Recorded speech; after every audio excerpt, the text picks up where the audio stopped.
appears that the need for a strong leader who promised stability to the nation was the main catalyst leading to the victory of Hitler and the Nazi Party in the 1932 German elections. As stated, the extreme Nazi anti-Semitism was well known to the German public, and it did not deter a large plurality of the population from voting for the Nazis. Once Hitler ascended to power and actual anti-Semitic policies were implemented, a wave of anti-Semitism spread throughout the country. Let's hear more about this and about the anti-Jewish policies of the years leading up to the outbreak of the Second World War.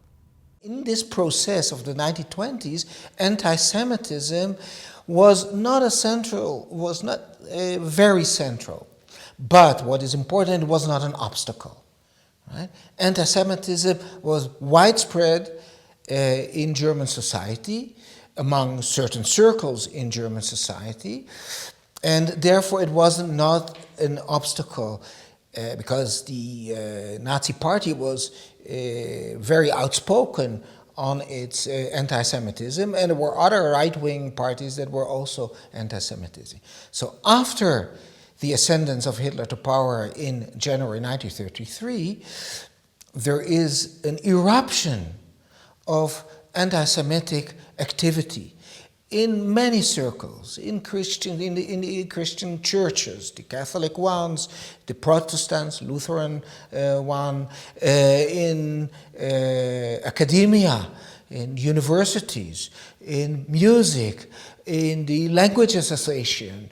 Wherever you look, there is an activity to fight against the Jewish spirit, Jüdische Geist. And it's not only the regime doing it. The interesting thing is that it is an eruption from below, right? So suddenly we see something that there is a vague Hitler vision, but there are a lot of people in all spheres of German life that try to translate this vague vision of exorcising the Jewish spirit and getting the physical Jews out of the German living sphere, right? To translate that into something practical. And each segment of society and circle does it in its own domain. And that is why we see suddenly such an eruption and the rapid transformation of German society from a society in which anti-Semitism played a role to a society in which anti-Semitism is dominant. What policies did the Nazis pursue? First of all, internally in the 1930s, they sought to consolidate power and to engage in what they called Gleichschaltung in German, coordination of society, so that all of society would be marching along with the Nazi way of dealing with Germany's problems and looking to the future. They had achieved that with every branch of German society swearing an oath personally to Hitler within the first 2 years of the regime. They had eliminated all political parties and everyone was coordinated. And regarding the Jews, they pursued a series of policies that were designed to isolate the Jews, separate them from the rest of society, and ultimately get them to emigrate.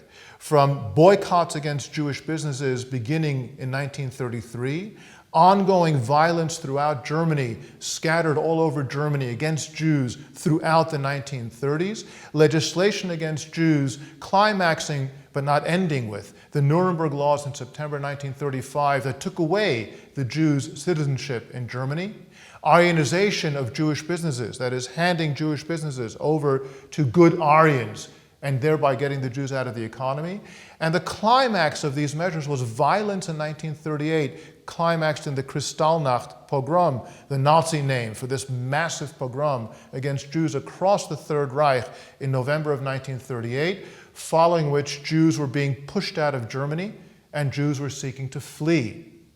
By the end of the 1930s and the German invasion of Poland in September 1939, the Jews of the Third Reich found themselves facing this now powerful Nazi regime, totally isolated and totally on their own.